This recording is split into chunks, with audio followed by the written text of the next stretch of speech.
ආයුබෝවන්. ඔබට දුකක් වේදනාවක් ආවම මොන විදිහේ සින්දු දහන්නේ? ඔබ ඒ ගැන හිතලා තියෙනවද? ඔබ ඇත්තටම අහන සින්දු වලින් ඔබට ගෙනාවේ මොන විදිහේ හැඟීමක්ද? ඒක ගැනත් ඔබ හිතලා තියෙනවද? ඇත්තටම ඔබ විරහවකින් නම් ඉන්නේ.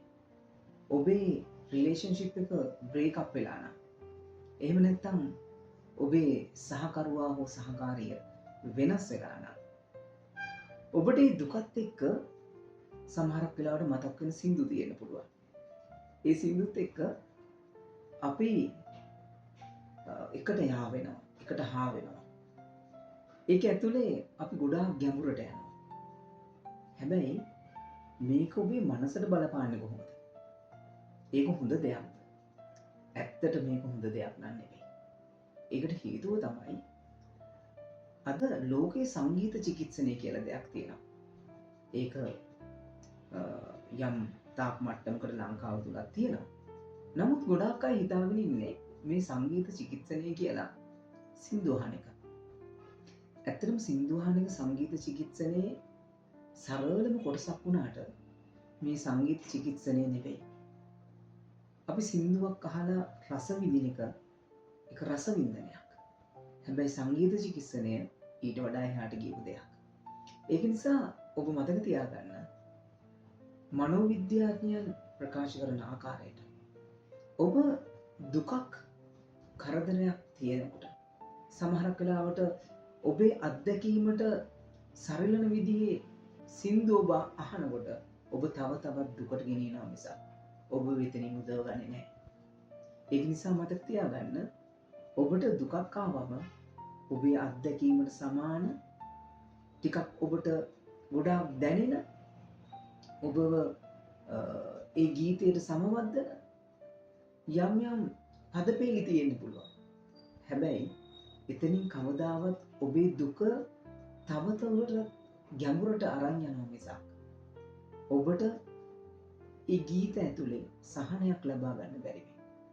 මෙතනදී ඔබ වරදවා තේරුම් ගන්න එපා. ඔබ සින්දු අහන්න, ඔබේ විරහ වේදනාව විඳින්න. නමුත් අපි යලි යලි ඒහා සම්බන්ධ අත්දැකීම් මුසු වෙච්ච ගීත අසමින් ඒ වේදනාවෙන්ම ඔබ ටිකින් ටික දුර්වල වෙනවයි කියලා කියන්නේ. සමහරක් වෙලාවට ඔබ ගොඩාක් ආතතියටපත් වෙන්න පුළුවන්. ඒ ආතතියටපත් වෙනව විතරක් නෙවෙයි, ඔබ විෂාදමය තත්වයන්ට යන්න පුළුවන්. ඒක නිසා මතක තියාගන්න, මේ සංගීතය කියන එක විශ්ව භාෂාවක්. ඒ භාෂාව ඇතුලේ අපිට කරන්න පුළුවන් ගොඩාක් දේවල් තියෙනවා. ඒක නිසා ඔබට දුකක්, වේදනාවක්, කරදරයක් වගේ දෙයක් ඔබට ආවම ඔබ ඔබේ මනස ලිහිල් කරන්න පුළුවන් සංගීතයකට හැම්කම් දෙන්න. ගොඩක් වෙලාවට ඔබට පුළුවන් නම් වචන එහෙම නැත්නම් පදපේලි නැති නැචරල් මියුසික් එකකට සවන් දෙන්න. ඒ වගේම මෙතනදී ඔබට යොදා ගන්න පුළුවන්, ඔබට නිින්ද යන්නේ නැත්නම්, එහෙම නැත්නම් ඔබ පාඩම් කරන කෙනෙක් නම් ඔබේ ફોකසින් නැති වෙලා නම්, එහෙම නැත්නම් ඔබ පොතක් කියවනවා නම්, ඔබට ටිකක් හුදකලාවේ ඉන්න කැමති නම්, ඒ සිටුේෂන්ස් වලට අදාළ විවිධාකාර වෙච්ච සංගීත චිකිත්සන ක්‍රමවේදයන් තියෙනවා. ඉතින් ඒක නිසා ඔබ සින්දු අහන්න. අපේ රටේ ගීත ගොන්නක් තිබෙනවා. තාමත්ම හොඳ ගීත අපිට අහන්න දකින්න ලැබෙනවා. ඉතින් ඒ සින්දු අහන ගමන් හැබැයි ඔබ දුකටපත් වුණාට පස්සේ ඒ සින්දු අහමින් ඒවට සමවැදෙමින් ජීවිතේ තව තවත් හිතේ පීඩාවන් අරගෙන යන්න එපා ඉස්සරහට.